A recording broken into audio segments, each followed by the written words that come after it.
Otep à tous, bien-aimés frères et sœurs.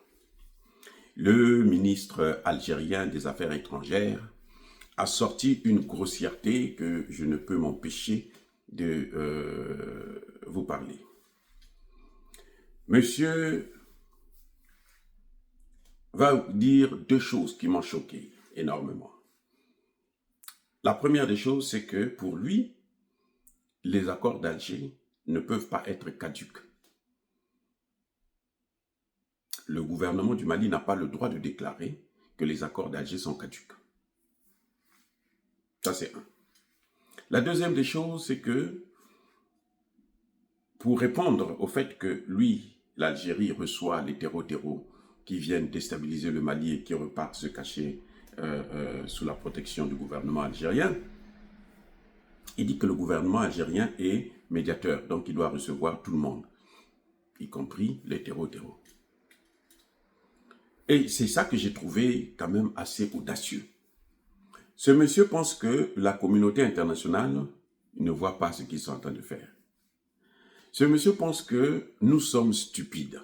C'est-à-dire que pour lui, le Mali n'est pas un pays, ce n'est pas un État. Le Mali n'est pas souverain. L'Algérie peut être souveraine, mais le Mali n'est pas souverain. Le Mali doit dépendre de l'Algérie, le Mali doit écouter ce que dit l'Algérie, le Mali doit se soumettre à la volonté de l'Algérie. Mais là, il se trompe très largement.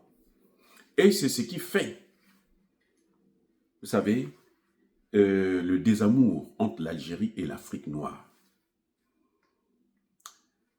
Quand je venais en Occident, il y a plusieurs années de cela, je suis passé par Alger. Et à l'époque, mais il y avait, j'étais passé par, j'avais utilisé Air Algérie, ouais, je crois, Air Algérie, comme ça, quelque chose de ce genre. C'est-à-dire que vous sentez la fraternité entre les Africains noirs et l'Algérie. On aimait l'Algérie, beaucoup même. Quand on parlait de l'Algérie, c'était pas comme les autres pays arabes. Mais nous, on ne savait pas, en fait, que l'Algérie ne nous aimait pas. Vous voyez, que l'Algérie a encore cette mentalité du passé que nous faisons un effort d'oublier. Parce que nous avons fait un effort d'oublier que, en fait, ce sont les Arabes qui ont commencé avec l'esclavage et qui ont transmis le témoin aux leucodermes, hein, aux Européens. Oui, ce sont les Arabes qui ont inventé l'esclavage. Nous le savons. On a fait comme si ça n'avait pas existé, parce qu'on a tellement subi que si on retient tout ce qu'on subit, eh ben, on ne pourra jamais vivre. Donc, on essaie d'oublier un peu, et puis avoir de bonnes relations. Mais ils ont mal compris. Ils ont mal compris, les Algériens. Ils ont pensé que nous sommes bêtes. Je voudrais dire à ce ministre des Affaires étrangères nulard, très nulard, qui ne vaut absolument rien. Le Mali d'hier, ce n'est pas le Mali d'aujourd'hui. Si le Mali a pu affronter la France, l'Europe et les Nations Unies, seul, avant il n'y avait pas encore le Burkina Faso et le Niger, le Mali a fait face à ces gens-là. Le Mali les a regardés en face et les a affrontés, et le Mali a gagné. En fait, l'Afrique a gagné. Le Mali avait gagné, vous savez pourquoi? Parce que le Mali avait toute la jeunesse africaine avec elle. Même s'il y a des chefs d'État africains qui n'ont pas cru au Mali, la jeunesse africaine était derrière le Mali. Donc, quand on a attaqué le Mali, là, en fait, on a attaqué le continent africain. On a attaqué toute la jeunesse africaine sur le plan spirituel. Et vous le savez très bien, la Bible est claire là-dessus. Et nos ancêtres l'avaient déjà dit, que pour gagner une bataille, il faut la gagner d'abord sur le plan spirituel. Cheikh Anta Diop l'a répété encore, le plus grand savant de tous les temps, en tout cas les temps modernes. Il a montré que, eh bien, quand on veut vous vaincre, on doit d'abord vous vaincre spirituellement. On doit vous briser votre morale, ainsi de suite. Et après, maintenant, on arrive. Donc, sur le plan spirituel, le Mali n'a jamais été seul. Messieurs Tebboune et tes sbires et tes aboyeurs, le Mali n'a jamais été seul. Le Mali a été avec l'Afrique noire, a été avec toute la jeunesse africaine. Et vous allez constater que les chefs d'État qui n'ont pas cru au Mali, qui n'ont pas soutenu le Mali, ce sont des chefs d'État qui sont manipulés par la France et par l'Occident. Ce sont des chefs d'État. Mais ils n'ont jamais pu manipuler nos populations, heureusement d'ailleurs. Parce que s'ils avaient pu manipuler nos populations, le Mali allait échouer. Ils n'ont jamais pu manipuler nos populations. Et c'est ce que Emmanuel Macron a tenté de faire à Montpellier. Parce qu'il avait compris que l'échec qu'ils ont eu au Mali, c'était à cause de la jeunesse africaine. Et il a fait venir quelques mendiants, ceux qui voulaient manger le camembert. Il les a fait venir avec Achille Mbembe et autres. Ou à Montpellier, le fameux sommet de Montpellier qui n'a jamais abouti à quoi que ce soit. C'est ça. Les amis, le spirituel, c'est fort. L'Algérie ne comprend pas ça encore. Et plus elle fait ça, plus vous voyez l'Algérie en train de sortir de la communauté, isoler la communauté internationale. Et pourtant, nous, on n'est pas... C'est l'Afrique seulement qui nous intéresse. Le reste, là, on s'en fout. Ils font ce qu'ils veulent. Nous, on ne s'occupe pas de ce qui se passe en Algérie. Le pouvoir qui est là, ne serait pas là s'il n'y avait pas eu un coup d'État. Parce que ceux qui avaient gagné les premières élections démocratiques en Algérie, c'est le fils. Ce sont les musulmans, les frères musulmans. Tout le monde le sait. Ils avaient gagné légalement. Et ils ont fait un coup d'État. Et c'est le même coup d'État qui continue jusqu'à aujourd'hui. L'Algérie n'a jamais été un État démocratique. Tebboune n'est pas, de tous les oiseaux, Tebboune a déjà perdu la tête. Il ne gouverne même pas. Ce sont les généraux qui gouvernent. Donc, dire que les accords d'Alger ne sont pas caducs, celui qui doit déclarer que les accords d'Alger sont caducs ou pas, c'est Assimi Goïta. Et il l'a fait. Et ces accords sont caducs. Maintenant, si vous pensez que ces accords ne sont pas caducs, mais venez les appliquer vous-même. Venez en Algérie. Pourquoi tu parles depuis l'Algérie? Viens à Bamako. Tu dis non, puisque Bamako, c'est nous qui commandons Bamako, c'est nous qui gérons Bamako, puisque nous sommes les médiateurs, bon, nous allons gérer Bamako. Venez, on vous attend. Nous vous attendons de pied ferme, monsieur le ministre de merde. Nous attendons. C'est-à-dire que il faut, dans la vie, éviter de se faire humilier 3 fois. 1 fois, oui. 2 fois, oui. Mais éviter la 3e fois.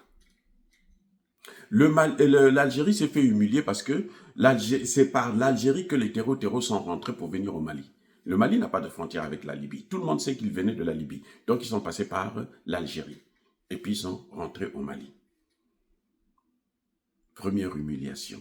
Parce que l'Algérie a trahi le continent africain. 2e humiliation. L'Algérie a maintenu les accords d'Alger pour diviser le Mali. Et entre-temps, l'Algérie, depuis tout le temps, a profité de piller le pétrole et l'or malien. Maintenant, ils n'ont plus ça. 2e humiliation. Maintenant, ils persistent comme des moutons. On ne peut pas continuer comme ça. Vous devrez comprendre qu'il n'y a pas une 3e fois dans ce type de situation. Il n'y a pas une 3e fois. 1 fois, 2 fois, arrêtez. Les amis. Donc, et l'Algérie, le ministre algérien fait croire qu'en tant que médiateur, il a le droit de recevoir les terreaux. Mais pourquoi il ne part pas prendre les terreaux qu'ils étaient en France? Pourquoi, il refuse de recevoir les Algériens qui sont installés en France, qui sont expulsés en France. Il n'a qu'à prouver que non, lui, l'Algérie est un grand pays. Pourquoi il ne peut pas recevoir? Il refuse de recevoir. Ce sont les Algériens. Ils disent non, gardez-les là-bas. Le Mali est allé chercher ses ressortissants en Côte d'Ivoire. Ah, vous n'avez pas suivi ça? Et le Mali est allé prendre ses ressortissants en Côte d'Ivoire parce qu'ils étaient persécutés. Parce qu'on ne voulait plus d'eux. On les a chassés. Il est allé les prendre, il les a amenés. Et on s'est occupé d'eux. Les Maliens qui vivent en Algérie, quand ils se sentent mal, il suffit qu'ils viennent, on les reçoit.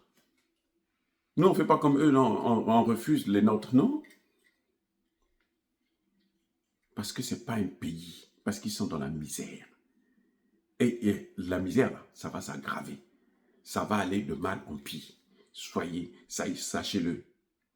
Vous voulez recevoir les terreaux, mais ces terreaux vont travailler là-bas. Je vous ai déjà dit, les amis, que le drone du Mali qui avait été abattu était prêt avait localisé les terreaux qui étaient en réunion.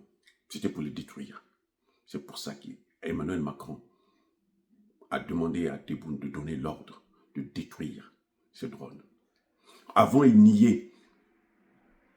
Ils niaient carrément. Après, ils ont fini par reconnaître, puisque comment on appelle ça, les enquêtes scientifiques ont démontré que c'était sur le sol malien. Ils étaient obligés de sacrifier un pauvre général. Bon, ils sont tous des pauvres malheureux. Non, on s'en fout. Parce que s'ils étaient bien, ils n'allaient pas se soucier de l'avenir du Mali. Le Mali ne demande qu'à vivre tranquille. Le Mali, là, même si on ne mange pas au Mali, là, on n'a pas besoin de l'Algérie pour venir nous nourrir. On n'a pas besoin de ça. Ni même le Maroc. On n'a pas besoin de ces Arabes-là. Parce que les Arabes ont trop fait du mal à l'Afrique noire. Que ce soit clair. Donc, monsieur le ministre, vous devrez repartir à l'école de la diplomatie pour apprendre mieux ce que c'est que la diplomatie. Parce que vous avez un problème de conception. Hein, des concepts où vous ne maîtrisez pas les concepts. Vous ne maîtrisez pas. Vous ne savez pas ce que c'est que le terreau. Vous ne savez pas ça.